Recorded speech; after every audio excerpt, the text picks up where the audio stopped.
সাতক্ষীরায় বেশ জনপ্রিয় হয়ে উঠেছে ড্রাগন চাষ। কৃষি বিভাগের তথ্য মতে 7 থেকে 8 কোটি টাকার ড্রাগন উৎপাদন হয়েছে সাতক্ষীরা জেলায়। এ বিষয়ে সাতক্ষীরা থেকে বিস্তারিত জানিয়েছেন সহকর্মী মনিরুল ইসলাম মনি। সাতক্ষীরায় ড্রাগন চাষ বেশ জনপ্রিয় হয়ে উঠেছে। প্রতিনিয়ত কিন্তু এর চাষের আবাদ বৃদ্ধি পাচ্ছে। আমরা এখন রয়েছি সাতক্ষীরা ছয়ঘরিয়ার আরশাফ আলী কৃষক আরশাফ আলীর ড্রাগন বাগানে। তিনি এবছর 6 বিঘা ড্রাগন চাষ করে বেশ সফলতা পেয়েছেন। আপনারা দেখতে পাচ্ছেন এই আর 1 মাস পরেই কিন্তু এই ড্রাগন আনসিজনে চলে যাচ্ছে।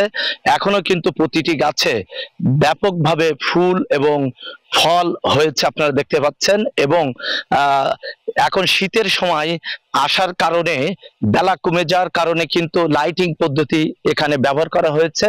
সন্ধ্যা নামলেই কিন্তু সন্ধ্যা থেকে রাত 9টা পর্যন্ত লাইট জ্বালিয়ে দেওয়া হয় ক্ষেতের ভিতরে, এবং সকালে সূর্য ওঠার আগ মুহূর্ত পর্যন্ত আবার লাইট জ্বালিয়ে দেওয়া হয়। পরবর্তীতে সূর্য ওঠার পরে লাইটটি নিভিয়ে দেওয়া হয়। এর ফলে কৃষকরা কিন্তু ব্যাপক ফলন পাচ্ছেন এবং নতুন করে ফলন বৃদ্ধি পেয়েছে।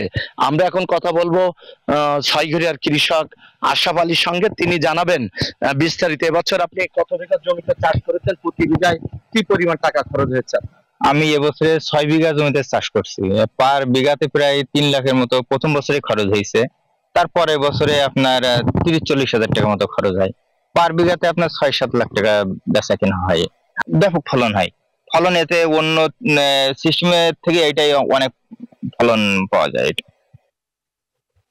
উনি জানাচ্ছিলেন যে এবছর কিন্তু উনি বেশ সফলতা পেয়েছেন। বিশেষ করে সাতক্ষীরাতে 4 ধরনের ড্রাগন চাষ হয়ে থাকে। রেড ভেলভেট, পিঙ্ক রোজ, বুলডেজার এবং থাইরেড, এই 4 প্রকারের ড্রাগন চাষ হয়ে থাকে। এবছর সাতক্ষীরায় 25 হেক্টর জমিতে ড্রাগন চাষের আবাদ হয়েছে, যেটি যার 750 মেট্রিক টন, যা টাকার পরিমাণ 7 থেকে 8 কোটি টাকা বলে আমাদের কৃষি সম্প্রসারণ অধিদপ্তর জানিয়েছে। এই ছিল যেটি সাতক্ষীরার ড্রাগন চাষ কৃষিতে বেশ গুরুত্বপূর্ণ ভূমিকা রাখছে। এই ছিল সাতক্ষীরার ড্রাগন চাষ আবাদের সর্বশেষ খবর। ফিরছি স্টুডিওতে। বান্ডেল থাকলে প্রতি সেনমানিতে টাকা বাঁচবে। বিকাশ সেনমানি বান্ডিল কিনে জিতুন প্রতি লেনদেনে।